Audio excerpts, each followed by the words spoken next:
আহলান সাহলান মাহে রমজান। সেই মাহে রমজান উপলক্ষে কিন্তু বাজার যে রয়েছে সেই বাজার কিন্তু প্রথম রোজার তুলনায় কিন্তু কিছুটা হলেও কমেছে। আমরা যেমনটি দেখেছি ঠাকুরগাঁও জেলার বিভিন্ন বাজারগুলো ঘুরে, এবং আমরা এই মুহূর্তে কিন্তু রয়েছি ঠাকুরগাঁওয়ের যে বাস স্ট্যান্ড রয়েছে সেই বাস স্ট্যান্ড সংলগ্ন যে বাজারটি রয়েছে সেই বাজারে কিন্তু আমরা এই মুহূর্তে অবস্থান করছি। আমরা যেমনটি দেখেছি এখানে কাঁচা কাঁচা বাজারে এসে আমরা যেমনটি শুনেছি এখানে কিন্তু লেবু যেখানে গত কয়েকদিন যেখানে ছিল 80 টাকা হালি, সেখানে কিন্তু আজ মাত্র 40 টাকায় বিক্রি হচ্ছে। এবং পেঁয়াজ যে রয়েছে সেই পেঁয়াজও কিন্তু কিছুটা তুলনামূলকভাবে দাম কমেছে। আমরা যেমনটি দেখেছি গত সপ্তাহে ছিল 60 থেকে 65 টাকা, কিন্তু আজকে কিন্তু 35 থেকে 40 টাকা যেমনটি আমরা দেখেছি। এবং মরিচ যে রয়েছে মরিচ কিন্তু গত সপ্তাহে ছিল 1 থেকে 150 টাকা, তবে আজকে কিন্তু 100 থেকে 90 টাকা রয়েছে।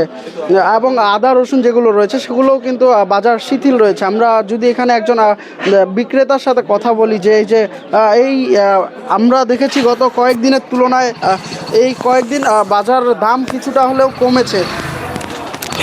তো কি কি দাম কমেছে? প্রতিটা সবজির দাম কমে গেছে, অনেক কমে গেছে, একবার ওদিকে চলে আসছে, প্রতিটা সবজির দাম কমছে। তো এই রমজান উপলক্ষে আপনাদের কাস্টমারের চাহিদা কেমন বা কাস্টমার কেমন দেখছেন? কাস্টমার চাহিদা নেই, খাইতে লাগে লোকের কম, আর চাহিদা কেমনি থাকবে?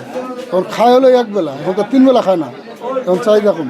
আমরা দেখেছি যে গত বছর রমজানে কাস্টমার কিছু আনাগোনা বেশি ছিল, তবে এবার কেমন দেখছেন? এগুলো মানুষ বলে রমজানে এমনি লোকের লাগেই কম, এমনি খাইতে 3 বেলা, এখন খায় এক বেলা, এখন দাম এমনি কমে যায়। আপেনে লোক খালি হুচুকে বাড়ায়, কিনে একসাথে কিনে একটা হিরিক ফেলায়, এই কারণে দামটা বাড়ে যায়, আর নাহলে দাম বাড়তো না। এটা দর্শক, আমরা কথা বলছিলাম একজন বিক্রেতার সাথে। আমরা যদি একজন ক্রেতার সাথে কথা বলি, এই যে আপনি এই রমজানে বাজার করছেন, দাম কেমন দেখছেন?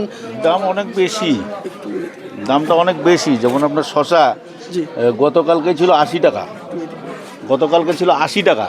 80 টাকা আমরা সাধারণ মানুষ 80 টাকা শশা কিনে খাওয়া সম্ভব?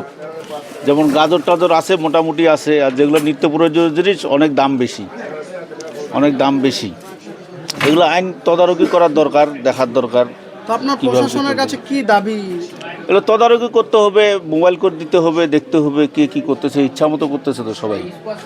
জি, ধন্যবাদ। আমরা যেমনটি কথা বলছিলাম একজন ক্রেতা এবং বিক্রেতাদের সাথে, তারা আমাদের যেমনটি জানালেন যে ক্রেতা যেমনটি জানিয়েছেন যে বাজার মূল্য কিন্তু বৃদ্ধি পেয়েছে, এবং তিনি আরেকটি বিষয় জানিয়েছেন যে প্রশাসন কিন্তু যদি বাজার মনিটরিং করেন সেই ক্ষেত্রে কিন্তু যারা সাধারণ মানুষ রয়েছে, যারা দিন খেটে খাওয়া মানুষ রয়েছে, তাদের জন্য কিন্তু অনেকটাই সাধ্যের মধ্যে আসবে বলে তারা আমাদের জানিয়েছেন। তো দর্শক, এই ছিল ঠাকুরগাঁও যে রমজানের বাজার, সেই বাজারের সর্বশেষ। মোহাম্মদ হাবিব, RCTV, ঠাকুরগাঁও।